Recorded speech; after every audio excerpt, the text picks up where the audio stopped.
Violet Jessop, la femme qui a survécu à 3 naufrages.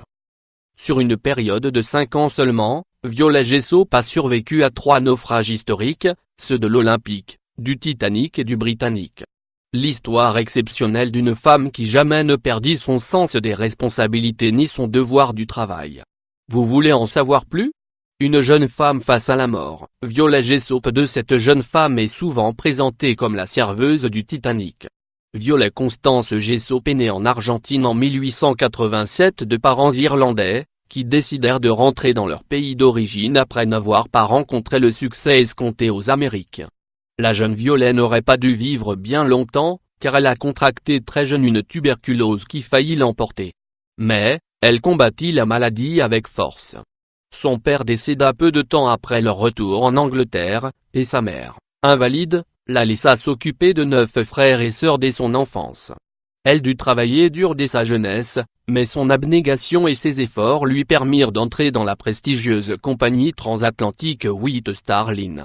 Comme vous le savez déjà, cette entreprise a lancé, dès 1907, le projet de mettre à flot 3 titans des mers, 3 grands navires transatlantiques pouvant transporter 4000 personnes depuis l'Europe jusqu'aux Amériques. Et ces 3 grands monstres des mers furent construits cet ordre, l'Olympique, le Titanic et le Gigantic, rebaptisé par la suite le Britannic. Il est certain que vous en avez déjà entendu parler, et que vous savez comment ils ont fini leur carrière, pour au moins 2 d'entre eux en tout cas. Violet Jessop commença à travailler en premier lieu sur le navire Olympique. Avec sa jeunesse et sa détermination, la jeune femme s'ouvrit les portes à la force des poignets, pour subvenir aux besoins de ses 9 frères et sœurs ainsi que de sa mère invalide. Un véritable petit exploit au vu des difficultés rencontrées par les femmes à cette époque. Les 3 naufrages de Violet Jessop. Titanic, le premier accident, et le moins grave, survint le 20 septembre 1911 à bord du navire Olympique.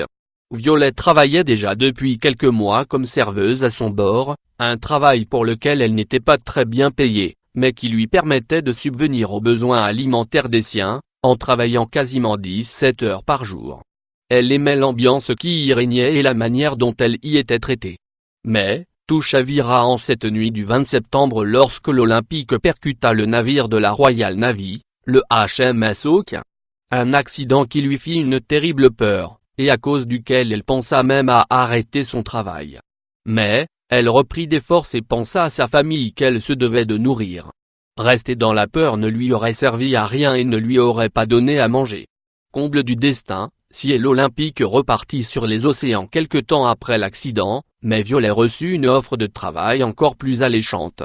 La White Star Line lui proposa de travailler sur le Titanic et d'être l'une des 23 serveuses du navire, tout en gagnant un salaire bien meilleur et en faisant partie d'un des plus grands événements de ce début de siècle. Ce formidable transatlantique allait défier le monde et les océans de sa splendeur, de sa taille exceptionnelle et de son incroyable force. Même si Violet fut tentée de refuser durant quelques jours, sa famille la convainquit de s'embarquer à bord du plus grand navire jamais construit par l'homme à cette époque. Elle devait alors s'occuper des passagers de première classe.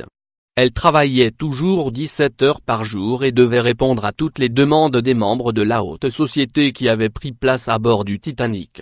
Mais, comme vous le savez, dans la nuit du 14 au 15 avril 1912, un véritable désastre se produisit lorsque le navire entra en collision avec un iceberg.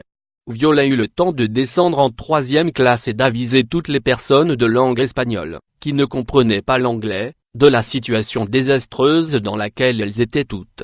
Elle fut ensuite conduite dans l'un des canots de sauvetage, aux côtés des voyageurs de première classe qui étaient, quelques minutes auparavant, ses clients. Une véritable chance car, même si elle en fut le témoin privilégié, elle échappa au malheur des 1523 personnes qui perdirent la vie cette nuit-là. Violet Jessop. Violet demeura plusieurs mois en état de choc, sans pouvoir retourner au travail. Ce qu'elle vécut fut un véritable drame, mais encore une fois elle parvint à le surmonter. Elle réussit à reprendre des forces et à tirer des enseignements de cette effroyable expérience.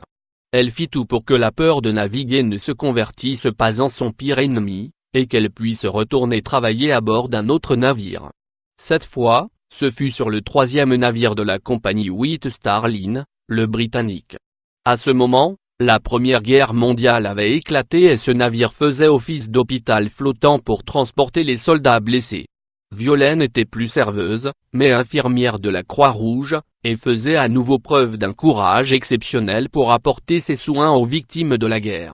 Mais, la fatalité vint à nouveau frapper son destin. Le 21 novembre 1916, le Britannique se trouvait dans la mer Égée. Une mine frappa sa coque, occasionnant de graves dommages, qui provoquèrent un désastre inévitable. 29 personnes moururent dans ce naufrage.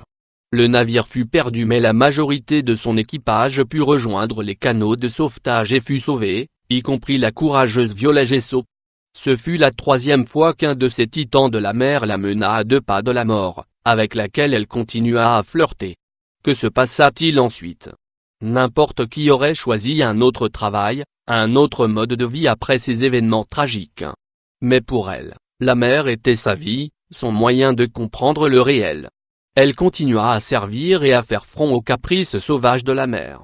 Viola Gessot prit sa retraite en 1950, puis elle se retira dans sa petite maison de campagne, vivant des revenus des produits de sa ferme.